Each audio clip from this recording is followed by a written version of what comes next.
Ang lalaki ka, Promdi. Ang hirap bunutin. Ay, ang dami kong nabunot. Itatapon ko na lang yan. Wala naman akong pagbibigyan yan dito. So, ayan. Ang dami, sobra. Sobrang dami. Tapos meron pa dun. Lalagyan ko ng mga bato, mga white stones, para maging maliwalas. Ay, sana hindi maano yung ugat.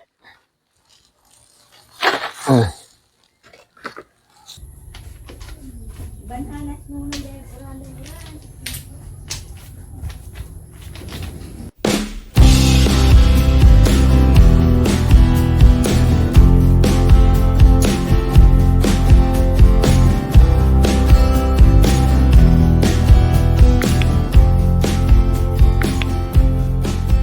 Hello po mga kapromdi, magandang araw po sa inyong lahat at oras na naman tayo ay mag-gardening at ayun nga, excited na naman ako mag-gardening sa aking front yard dahil may naisip na naman akong bagong style. Hindi naman siya bagong style talaga kasi yun ang pinagpapatuloy ko lang yung ginagawa ko. Hindi naman siya stylish na yung katulad ng mga nag-landscaping na talagang ginagastusan, kumpleto sa gamit, kumpleto sa halaman. Sa akin naman ay basic lang yung ginagawa ko. Pero, siyempre, kaya ko naman yung gawin yung mga ginagawa ng iba. Kaya lang, ito na, naumpisahan ko na, ganun na lang. Kasi, siyempre, puro stones ito yung, landscape ko, yung land, yung soil ko, hindi naman pantay-pantay, hindi siya flat talaga. Talagang, parang pinapatungan ko lang para magpantay. So, kaya yung ginagawa ko, yung white stones lang yung aking paraan para maging maayos. So, para bang tinatabunan ko ng konti. Then, ayun, para mapaganda. Kasi pag gagawin natin yung parang mga high-tech na landscape, kailangan may gamit tayo doon. Kailangan may grass tayo na gagamitin or may grass yung ground sa sa garden.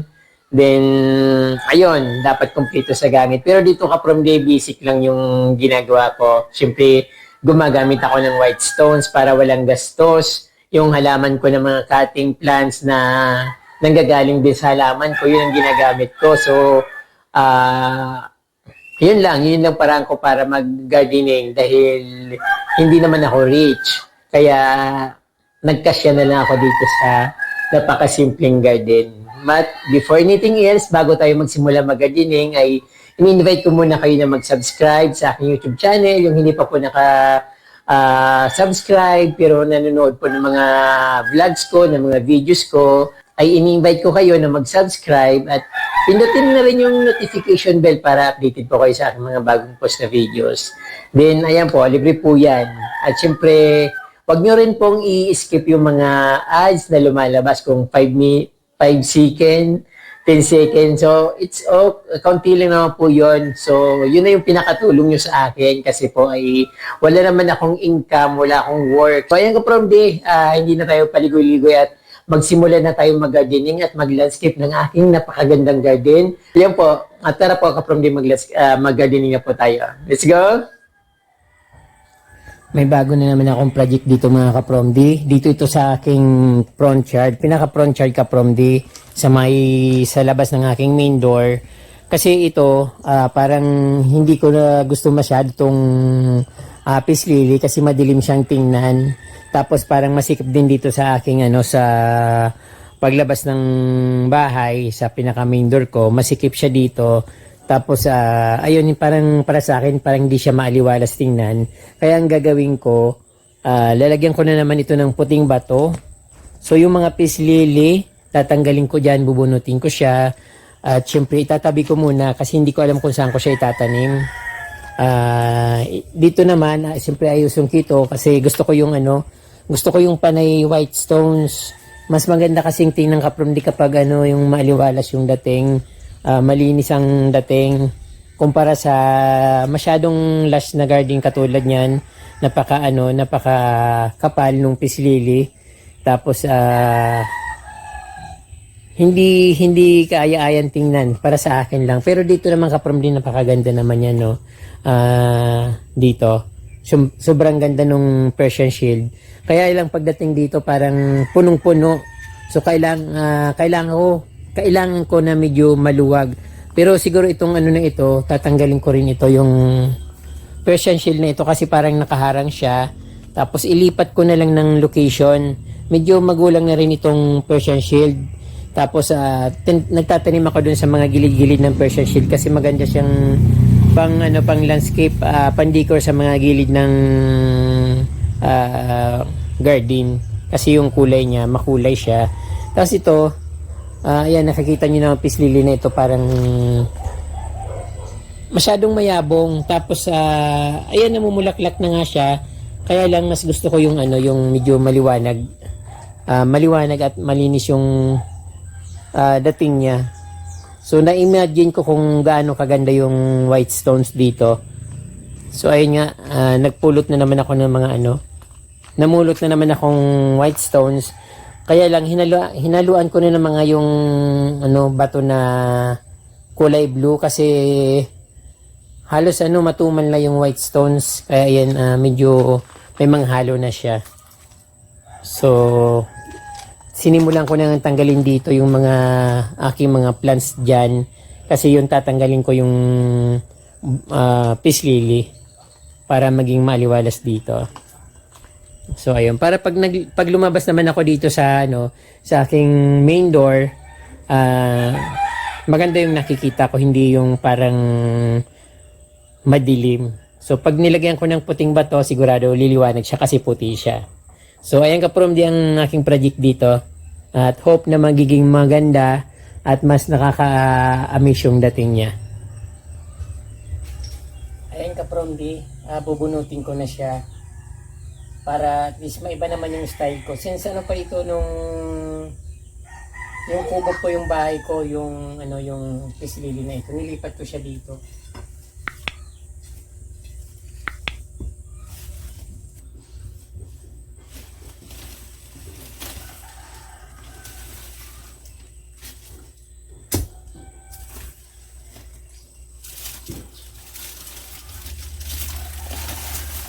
Ayun ang bulb niya. Masyado nang malalim. Hindi ko alam kung saan ko titatanim. Malalaki oh.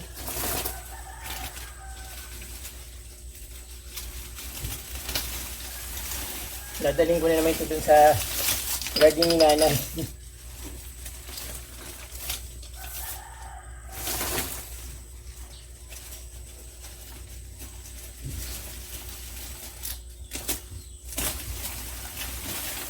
Dami.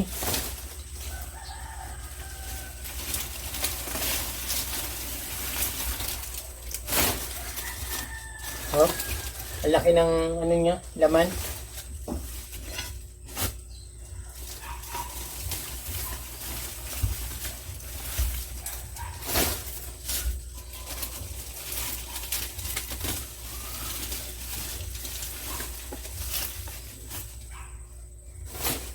Dumi. Ang dami kong binunot. Tapos yun, dami-daming dahon na yung dahon ng mangga na nabubulok. Hindi naman siya magandang hindi maganda sa halaman yung mga dahon ng mangga na nabubulok kasi acidic siya. Pero yung iba kasi sa sobrang maganda kasi yung diyan, yung soil, kaya masyadong mataba yung yung mga peace lily. Ayun, ang dami kong nabunot. Itatapon ko na lang yan. Wala naman akong pagbibigyan yan dito. So, ayan. Ang dami, sobra. Sobrang dami. Tapos meron pa dun. Yung mga nasa paso, so okay naman yung mga nasa paso. Mayroon pa naman ako natitira. Kaya yan. Tapos itong mga andito, mga dahon. So, sisigaan ko na lang siya para ayun, mawala. So, ayan ka-from di. So, bala ko, naisip ko yung kasi may tanim ako dito dati ng Fokien. Inalis ko kasi sabi ko, pag may sasakyan ako, wala akong, lalagyan ng sasakyan. Kaya lang, kailan pa ba ako magkakaroon ng sasakyan, di ba? At, yun, kaya, pinunot ko yung, yung mga Fokien tea na tinitrim, tapos pinalitan ko ng peace lily. So ngayon, ang lalagay ko dito, either ibalik ko maglagay ulit ako ng Fokien tea, tapos gugupitan ko ulit, Then, lalagyan ko ng mga bato, mga white stones, para maging maliwalas. So, ito, yung,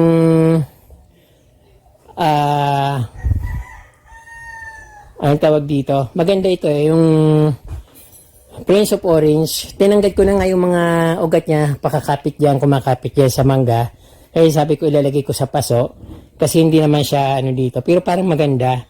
Sana hindi ko na muna tinanggal yung mga ugat niya na nakakapit dyan. Kaya lang dito kasi sa dito sa mangga, ay yung mga niyan, hindi masyadong gaganda hanggang ganyan. Tapos pag gumapang pa siya dito pataas. So marami siyang obstacle. So lalagay ko na lang sa paso. Tapos siyempre ito, gano'n yan, magbabranch siya kapag pinutol ko. Mas dadami pa nga. Kaya lang, hindi ko sure kung gaganda pa. Pero at least meron siyang ugat na natitira. So, ayan. Pawalis muna ako dito. Tapos sisigaan ko yung mga dahon na madami. So, ayan po mga kaprom. Dinatanggal ko na yung mga peace lily at napakarami. Tinapon ko na nga dun sa may tabing ilog kasi wala naman akong mapagbigyan ng dito. Syempre yung may mga bulb na nahukay ko, tinira ko pa rin kasi pwede ko pa siyang itanim at pwede naman branch. Mas maganda pa nga yung bulb kasi na mas madaling buhayin kaysa dun sa mga binunot ko. Madali yung malanta kasi sobrang daming mga dahon. So ngayon kapag dito yung ko dito, parang iniisip ko na maglagay ako dito ng pokyin kasi yung sabi ko nga dati mayroon na akong pokyin dito kaya lang tinanggal ko para giveaway sana doon sa gusto kong maging garahe. Kaya nga lang wala naman akong magiging kotse, wala naman magiging sasakyan. Kaya lagyan ko muna dito nung mga plants. Tapos later na lang siguro pag nagkaroon ako ng kotse tatanggalin ko na lang. At syempre itong yung Prince of Orange, tinanggal ko na yung mga ugat niya dyan sa mangga kasi gusto ko sanang putulin para ilagay ko sa paso para mag-branch yung puno niya kasi ang puno niya ito yun so pwede ko naman siyang putulin kasi marami na siyang doon, maraming mga ugat. So dito naman pwede na siyang mag-branch sa kanyang pinakapuno. Ang haba na kasi masyado. So natumba siya tapos umakit sa mangga. Then tinanggal ko na rin yung birdnest dito kapromdi kasi ang duming tingnan. Since hindi naman siya gumaganda, para bang lagi na lang ako nagpuputol ng mga tuyong dahon. Dahil hindi naman siya maganda, palaki na palaki yung ugat niya pero wala naman mga dahon. Kaya yan medyo malinis na yung puno. Mas magandang tingnan, mas maliwalas. Tapos dyan sa taas, ayan, lilinisin ko na lang, tatanggalin ko yung ibang mga baging na pinutol ko dito sa baba. Yung parang ito, ganito. Ayan, marami na akong tinanggal. Tinanim ko rin yan dyan kasi nakakita ko sa ilog ng ganyan, gumagapang sa bato. Ay, dinala ko dito. Tapos tinanim ko dito sa puno ng mangga. So, ang nangyari na kubkob niya yung buong taas ng mangga. Kaya parang kapal-kapal. So, later, tatanggalin ko rin yun, lilinisin ko para mas maaliwalas tingnan. Then dito, ayan, sabi ko nga itatanim ko dito yung pokyin. At pokyin, tapos sa ibabaw naman mga white stones. Tapos titingnan ko kung magandang lagyan ng bromeliads. Then ito siguro tatanggalin ko na itong nito. Kasi parang masyado siyang malaki. Itong Persian shield at ililipat ko doon. Medyo ililipat ko sa gilid pero matagal siyang mag-regrow ulit kasi ang laki-laki na niya, Lagi ko naman siya pinuputol kaya nagkaganyan pa, lumaki ng lumaki. Dahil every time na nagsasanga siya dito banda sa daanan ko, pinuputol ko kaya yan ang taba niya. So ito na yung naka-ready ng aking mga puting bato. Bumalik na naman ulit ako sa ilog kasi parang kulang yung bato na yun, ikukonti. Kaya bumalik ulit ako kahit na halos wala na akong makuha. So medyo mga maitim-itim na yung napulot ko pero okay lang naman yan. So mahalaga, mapaganda ko ito dito kasi matagal ko nang pinag-iisipan yun na ano bang gagawin ko dito para medyo maging maluwag, maging maganda yung front yard dito sa main door ko para maaliwalas. So yan, tinanggal ko na yung mga peace lily kasi parang yun nga madilim. Then siguro pag yumaman ako, lalagyan ko ng bakod doon sa gilid para maganda na yung dating dito. So, ayun. Tapos syempre pag nandun sa labas, kitang-kita na dito yung yung aking garden. Maganda na siyang tingnan pag nandun ka sa gate. Ayan. Pero hindi ko pa masyadong napafinalize yung mga plants na itatanim ko diyan. Mahalaga, maayos ko, ma-landscape ko, malagyan ko yung mga stones para dito, para maging maluwag dito at maging maaliwalas. So ayan po ka-Promdi. So ayan ka-Promdi, ilalagay ko na muna itong pumpkin tea kasi parang uulan. Sayang naman para at least makano na siya, makahinga na ng maluwag sa makalabas na sa paso. So, hindi pa ito final. Titingnan ko lang kung maganda yung dito. Kasi kailangan dito, maganda nga dito kung open lang siya, maluwag. Tapos dito lang yung plant sa gilid.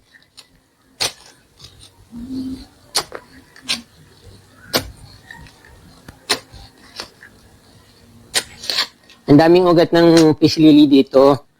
So, pag nilipat ko itong dito, pumpkin, gaganda siya kasi sa soil.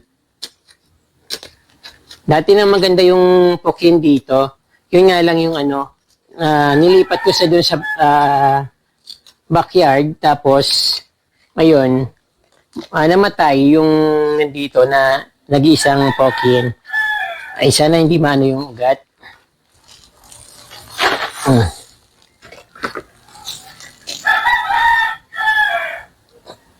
Ayan. So, ito, mahirap itong matagal itong palakihin. Tiyagaan talaga. So, ayun. Ay.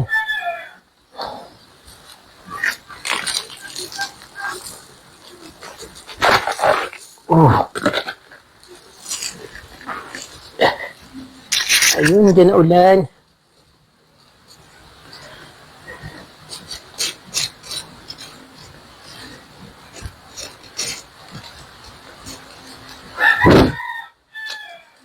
My God, dyan na ulan. Ayun, tamang-tama na, diligan na siya. Di ko na kailangan diligan. Tapos dito sa papanin ko ng mga bato dito. Ayun. Saan na lang, maulan na.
as the chemicals that take us higher.